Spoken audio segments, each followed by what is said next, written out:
नियोजन नीति के खिलाफ छात्र झारखंड विधानसभा का घेराव करने के लिए पहुंचे थे। जगन्नाथ मंदिर के पास बैरिकेडिंग लगाकर पुलिस उन्हें रोकना चाहती थी, लेकिन वो घूमकर विधानसभा की तरफ कूच कर रहे थे और यहाँ पर आंसू गैस के गोले लगातार दागे जा रहे हैं। इस वक्त हमारे साथ जयराम महतो हैं। जयराम जी, आप लोग कोशिश कर रहे हैं कि विधानसभा तक पहुंचें, लेकिन सरकार पहुंचने नहीं दे रही है। सरकार पहुंचने नहीं दे रही है और बैरिकेडिंग्स लगा के रखी है। लाठीचार्ज भी एक राउंड हो चुका है, आंसू गैस भी छोड़े जा चुके हैं, उसका हम लोग सामना कर चुके हैं, लेकिन हम लोग पीछे नहीं उठेंगे। बस चूंकि ये था कि हम लोग जो है लड़के जो हैं थोड़ा सा अलग अलग ग्रुप के माध्यम से वहाँ तक पहुँचे हैं। हम लोग एक जगह सबको जमा करते हैं और फिर उनकी लाठियों का भी सामना मुस्तैदी के साथ ही करेंगे, हम लोग भागेंगे नहीं। तो इसीलिए हम लोग सब एकजुट करते हैं और जहाँ तक आज जो 60-40 की नीति है या फिर जो सरकार की नियोजन पॉलिसी है उसका हम लोग विरोध करने आए हैं और शांतिपूर्ण तरीके से हम लोग विरोध करने आए हैं। हमारा जो लेटर डेट जारी हुआ है उसमें भी स्पष्ट लिखा गया है कि हम लोग अनुशासन में रह के आज के आंदोलन को अंजाम देंगे। तो जयराम महतो क्या चाहते हैं, कैसी नियोजन नीति? हम लोग चाहते हैं कि झारखंड 90-10 हो, 90 झारखंडियों का हो और बाकी 10 ओपन टू रहे, ऑल रहे। क्या ऐसा संभव है? हाँ, संभव हो सकता है। बाकी राज्यों के पास है ऐसी पॉलिसी, तो हमारे पास भी पॉलिसी है। जैसा कि जिला है, उस जिला में आप भाषा को बैरियर लगा सकते हैं, उस भाषा के माध्यम से एग्जाम ले सकते हैं। लोग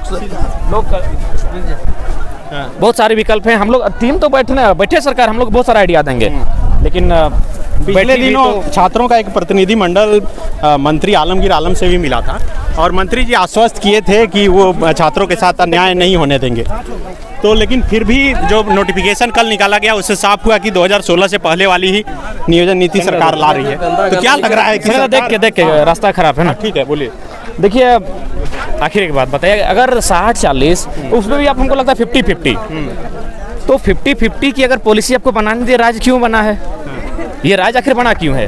क्या बाकी जो राज्य हैं हमारे भारत देश में, उन राज्यों की नियोजन पॉलिसी इस प्रकार है कि उसमें 50% अन्य राज्यों के अभ्यर्थियों को मौका मिलता है? नहीं मिलता है। किसी भी राज्य की पॉलिसी हम लोगों ने स्टडी किया है, किसी राज्य में बाकी राज्यों के अभ्यर्थी को कोई चांस नहीं मिलता है। तो फिर झारखंड को चारागाह बनाने का प्रयास क्यों किया जा रहा है? और लगातार देख सकते हैं हमारी जितने भी ऊंची सीटें हैं उस पर अन्य राज्यों के अभ्यर्थियों का कब्जा है, जितने भी मलाईदार सीटें हैं उस पर अन्य राज्यों के अभ्यर्थी हैं। तो आखिर ये राज्य बनाकर क्या लाभ मिला?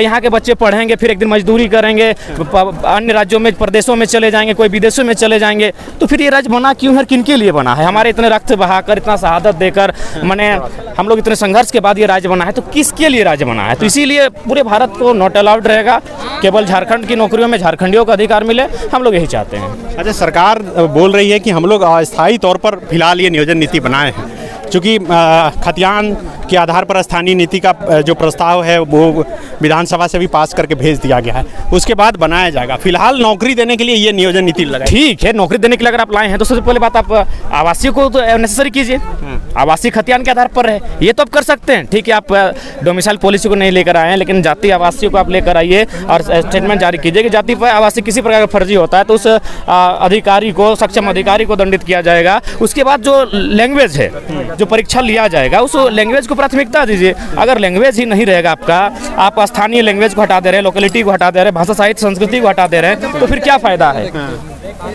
उसमें तो आसानी से आप इंग्लिश को लेंगे, लोकल लैंग्वेज, तो ऑल ओवर इंडिया का, इंग्लैंड का भी आदमी यहाँ एग्जाम देगा, क्योंकि आपके पास डोमिसाइल है ही नहीं। तो इंग्लैंड वाला भी तो झारखंडी है। आप संस्कृत को लेके आएंगे तो उत्तर भारत के सारे लोग आ जाएंगे। आप अगर हिंदी को लेते हैं तो उत्तर भारत के लोग ले आएंगे, आप उर्दू को भी लेते हैं तो उत्तर भारत के सारे लोग चले आएंगे। तो भैया पूरे उत्तर भारत और पूरे इंग्लैंड, अमेरिका के लिए झारखंड राज्य नहीं बना है। तो इसीलिए भाषा का बैरियर लगे। भाषा क्या होगा कि उससे क्या है, आसानी से बाहरियों को रोका जा सकता है। तो इनके पास वो आइडिया भी नहीं है। आपने भाषा को जो है सिस्टम था उसको भी आपने डिलीट कर दिया है। तो कुल मिलाकर ये भले झारखंड सरकार है, लेकिन इनके पीछे जो सिंडिकेट कार्य कर रहा है वो कहीं ना कहीं अन्य राज्यों के लोग हैं और वो नहीं चाहते हैं कि झारखंड के युवा उनको उनका अधिकार मिल सके, इसलिए आज ये नीति बन रही है। अच्छा, क्या आप छात्रों की तरफ से सरकार को ये आश्वस्त करना चाहेंगे कि सरकार अगर 1-2 साल वैकेंसी नहीं निकाले तो ये कोई आंदोलन नहीं करेंगे? देखिए, 1-2 साल अगर आप वैकेंसी नहीं लगाएंगे, नहीं लेकर आएंगे, तो बोल रहे हैं कि केंद्र को भेज दिए हैं हम खतियान के आधार पर स्थानीय नीति वाला प्रस्ताव। देखिए, जब तक आपके पास केंद्र के पास गया तब तक भी आपके पास विकल्प होना चाहिए। और विकल्प यही होना चाहिए कि आप माने खतियान के आधार पर आवासीय मांगिए।